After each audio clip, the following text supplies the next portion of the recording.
Jay, all throughout the year, your decisions on goaltending, did you have a plan with Skinner that because of all the days rest that you wanted him to play? Like, how much does rest factor in at all at this time of the year for you and your decisions with goalies and even players? Do we have a plan? Yeah, we have a plan. I would say that if you look at our last 2 weeks, this is our 5th game in 2 weeks. We've had a couple good breaks. We feel good about our team health, our level of energy, where we're at as a group. And yeah, that's the same for every position, not just the goaltender. The penalty kill during this stretch has really elevated back to probably the level you hoped it would be at, similar to the last few years. Are they just more in rhythm on your PK? What's changed, do you feel, in the last 14? Yeah, I mean, I think it's a big part of why the record's at where it's at. I would say I think our penalty kill this year, save for 2 meltdown games, has been pretty solid. We made some structural changes early in the year after one of those games.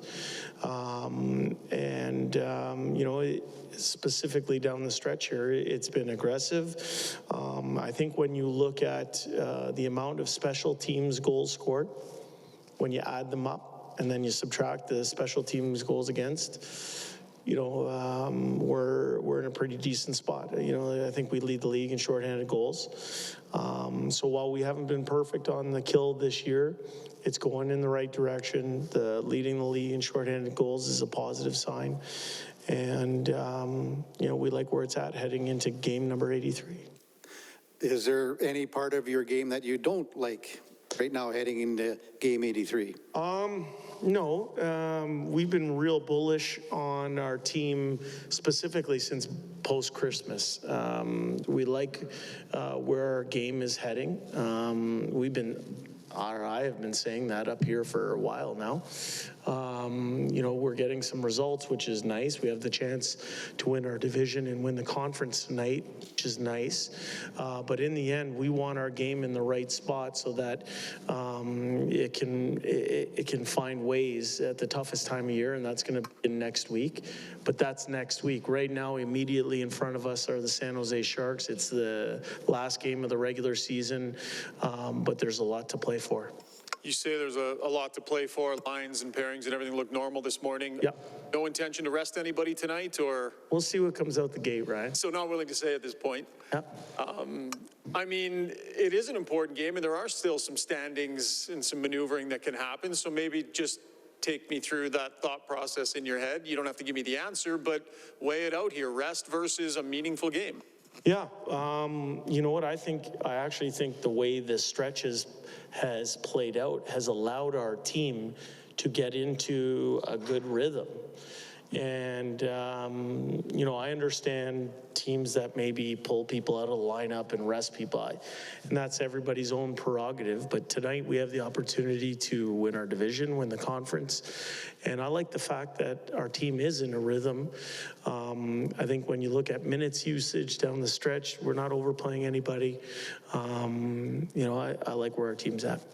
Jay, at times people have referred to playing Connor and Leon together as a nuclear option. They played 39% of the time this year, 5v5.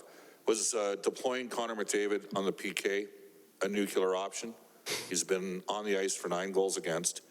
He's been on the ice for 8 goals for, and he's played over 100 minutes, which is I mean, you've got to like what you're seeing there when the team's -1 over 100-minute stretch on the PK, deploying Connor. With him on the ice, yeah. I think he is one of, not only is he the best player in the world, but he can play in any situation, and he's one of the best penalty killers in the world. You know, we look to spread minutes out in certain ways, but I think with him on the ice, and you know, 17 shorthanded goals, like that's a lot on the year as a team, and it's from multiple people.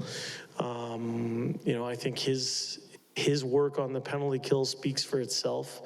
I think obviously he has speed, but he's got great anticipatory skills which make him a good penalty killer. He also has been on enough power plays in his lifetime to understand the way power plays work and what lanes you need to shut down on the other side of it. There are teams eliminated with first-line players with 11 even-strength goals this year.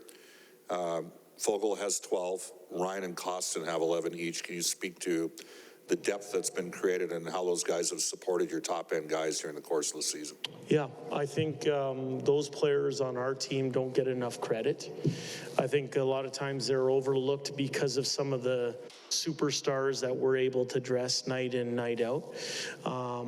But those players, and specifically at big times, came through in the clutch during the regular season to help our team win games. You know, I think probably our toughest segment of the year was right after that game in Tampa Bay. We won a big game, but we got dinged up. All of a sudden, the injuries started to pile up. No one enjoys going through that. Nobody does. But for me, one of the side benefits or the good news out of that situation came with other people getting opportunity. So we learned something about Klim Kostin. We learned something about Warren Fogle. Derek Ryan was elevated in the lineup a little bit. Matthias Janmark also came up with Kostin from the American Hockey League. All of those guys have given us great minutes.